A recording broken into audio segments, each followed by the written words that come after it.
Hello there, my name is Ogodino Wichi Jude. Welcome to today's online class. Our further mass topic for today is statistics. So we are going to deal with so many types of data representation. So let's go through our slide.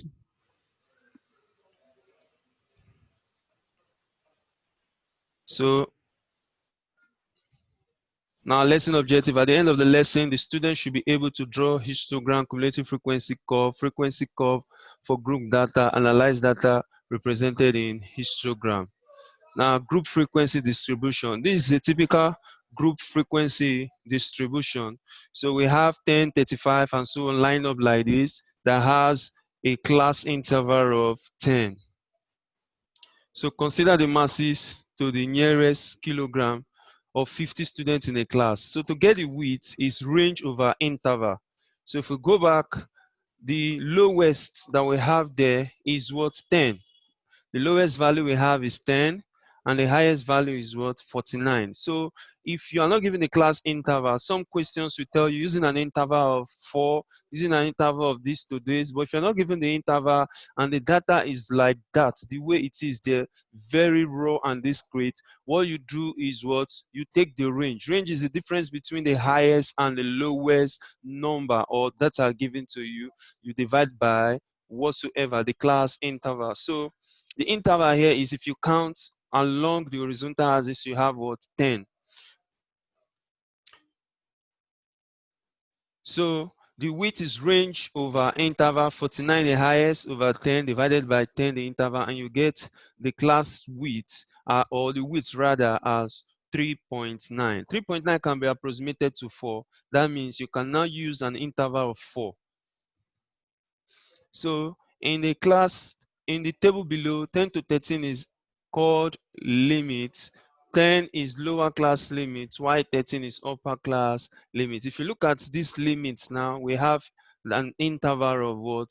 4, or width of 4 that we've calculated.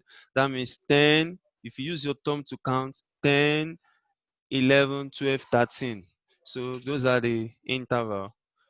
Now, the table below shows class boundary. So how do you get the class boundary? It's simply subtracting 0 from 0.5 from the lower class boundary. This part, you get the lower class boundary, and or that subtracting 0.5 from this smaller one, and this upper limit. This is lower limit, upper limit. So subtract 0.5 from this, add 0.5 to this. That is what you do to all that is given to you, all the data given to you. You subtract 0.5, add 0.5, you get your class boundary. So it's as easy as that. So if you want to get the class mark, the class mark is like what? The center. Going back to where we are coming from, if you want to get the class mark, that is 10 plus 13 divided by 2, 14 plus 17 divided by 2, and so on and so forth. You get your class mark. So how do we draw cumulative frequency? Or let's look at a cumulative frequency distribution. The following distribution is the mark of 50 students out of 50 mark in a mathematics test. So arrange, so using, these are the question. Using 10 equal class interval, construct a group table, a cumulative frequency table. So the solution, the least mark from the data, let's go back to the data. If you look at the data very well, the least mark is what? 1. And the highest mark is what? 48. So 48 minus 1 divided by 10, just the way we did previously, divide by 10, that is the interval that you have there, and that will give us what? 4.7.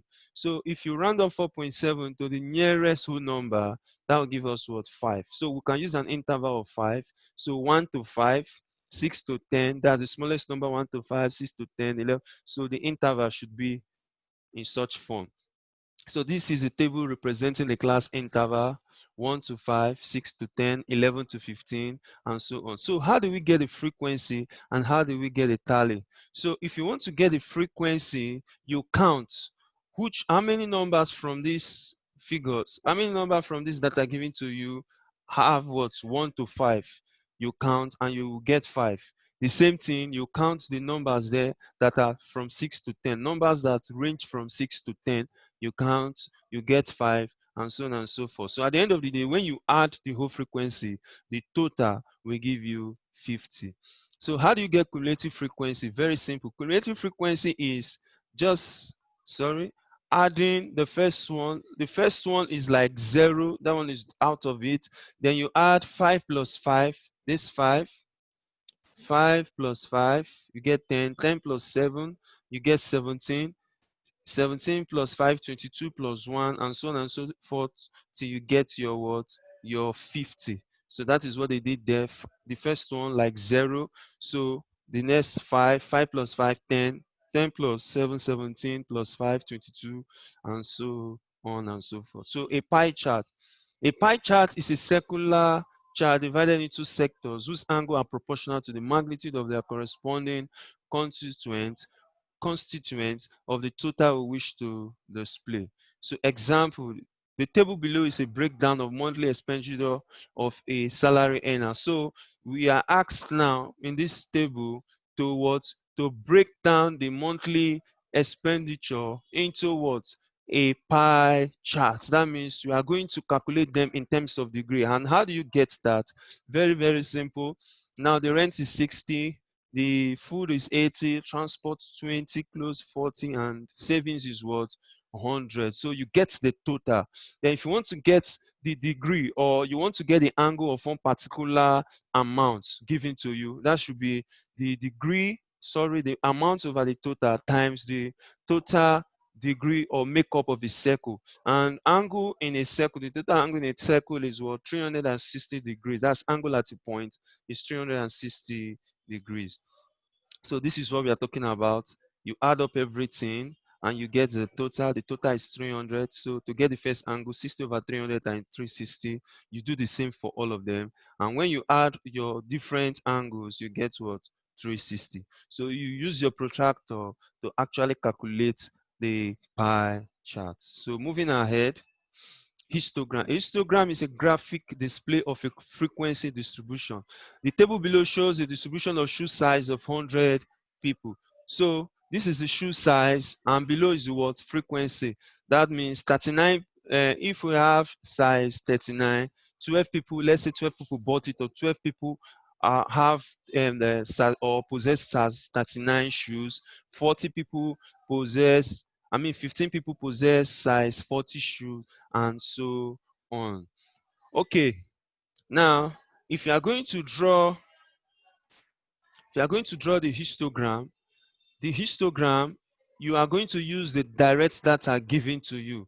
So the direct data given to us here now is frequency on the vertical axis. This is the frequency on the vertical axis, and this is the shoe size on the horizontal axis. So you use your graph and you manipulate the points given to you.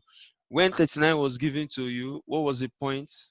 39 and 12. So you calculate with your graph.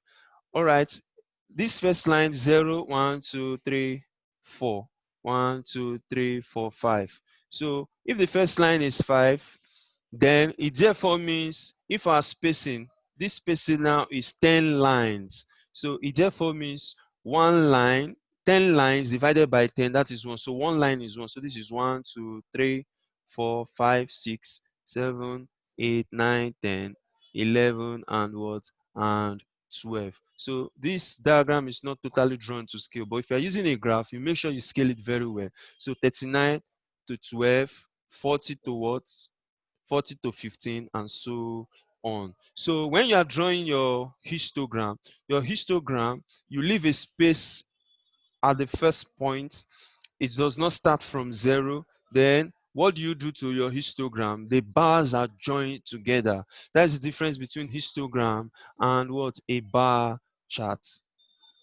Okay, frequency polygon. Now that we can construct a histogram, we can easily locate the midpoint of the top of each bar of the histogram. So to get a frequency polygon, is either you do it directly by getting the class mark of a number of, let's say, a limit given to you, or intervals given to you. You get the class mark, the middle. Then that middle part, you use a line towards to trace and adjust, or use a line to trace that middle part, and you get your frequency polygon. So without explaining abstractly, let's look at an example. The age distribution of 77 people in a farm settlement is shown in table below. So this is the age distribution, 11 to 15, 16 to 20, and so on and so forth. And this is the what? Frequency. So we need a class mark. 11 plus 15 divided by 2, you get 13. 16 plus 20 divided by 2, you get 18. The same thing you do for all this, divide by 2, you get 48, and the frequency. So to draw this particular frequency polygon, our frequency will be on the vertical axis, then the age will be on the what? On the horizontal axis. So you draw your normal histogram like you've done before, but the only thing is you need to locate the middle.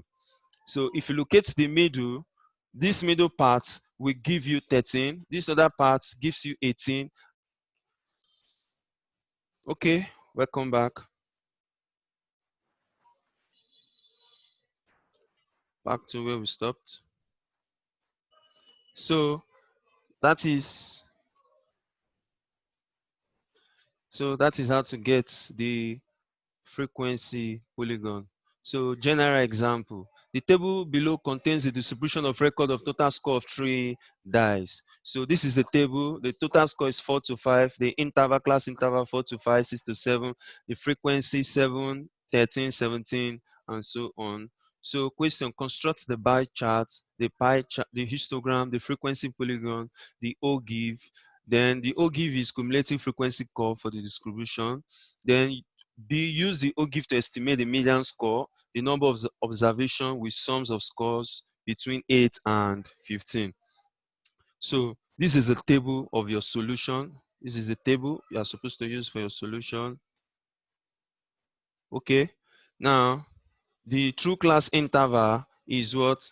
You are getting the upper class boundary and the lower class boundary. So this is your lower class boundary, 3.5 to 5.5. We've discussed that before.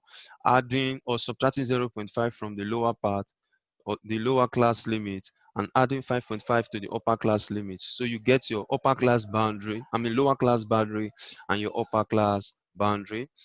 This is our frequency. You know how to get your cumulative frequency curve. 7 first, 7 plus 13, 20. 20 plus 17, 37. 37 plus 18, 55. 55 plus 29, 84. 84 plus 11, 95. 95 plus 5, 100. If you even add all this, it gives you what? 100. So how do you get your midpoint? Your midpoint is what? You divide your 4 plus, what do you have here? Let's go back to what was given to us. 4 plus 5 divided by 2. So you get 4.5 and so on and so forth. Then take your upper limits. You are going to need your upper limit. These are your upper limits, the upper class boundaries or your upper limit. So to get the first one that we were asked to get. So this is our frequency, this is our score. So to get this bar chart, actually, the bar chart, construct a bar chart and an histogram. So to get this bar chart, this is your frequency and this is your what? Your score. Your bar chart, there is spacing in between the bars that you are going to draw. Unlike your histogram where the bars are joined together. So that is what you do. So you use your direct frequency 0, 5, 10, 15, 20, 25, and so on and so forth. So this is an ordered way of drawing your diagram. You have 5, 10, 15, 20.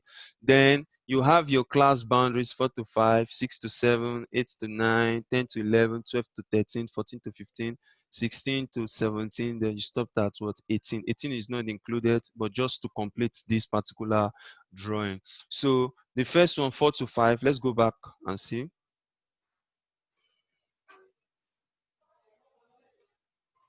4 to 5, look at it, 4 to 5 is 7, 6 to 7 is 13. So this is what they are actually using for the first one, 4 to 5, 7. So this is where your 0.7 should be. Then this is where the next one should be from your table and so on and so forth. So this is your bar chart. Now, our frequency polygon and cumulative frequency. So how do you draw your frequency polygon and where we stopped? Now, to get your frequency polygon, our frequency polygon is from your bar chart. So it's either use your bar chart or you just use the midpoint of the score. So the frequency against the midpoint, you know how to get midpoint. Then you mark those midpoints, mark the midpoint, draw a line to join all the marked points. That is your frequency polygon. So to get our OGIF, cumulative frequency curve, how do you do that? You use the cumulative frequency this time around, not your frequency. This is normal frequency, but use cumulative frequency. So when you are using your cumulative frequency, you are drawing it against your upper limit. So the upper limit for the question given to you starts from 5.5, 7.5 to 17.5. So there are some questions. The first question they said we should answer is to get the median. So if you have to get the median, that means you are going to trace the cumulative frequency from 50. This is 0.50. You trace till where it intersects or meets this point, then you trace downward and you get your results. We'll go back to check our results. Now, the first question that was asked, okay, let's go back now.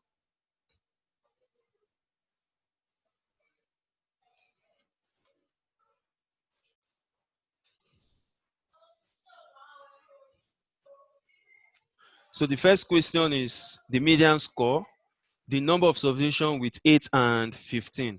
So if we want to get the number of observation with 8 and 15, so this is our median score. Like we said earlier, 50 trace down and you get a particular value. So we'll look at the value later. Then this is where our 8 lies. So 8 you trace to this part, you get a value. Then our 15 from this part trace to this part to the cumulative frequency. Now, the question or the limits they are asking you to get will now be a subtraction of what you have here and what you have here.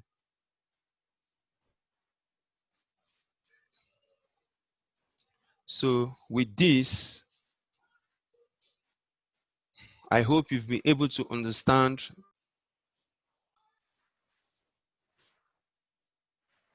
Okay, like we were saying,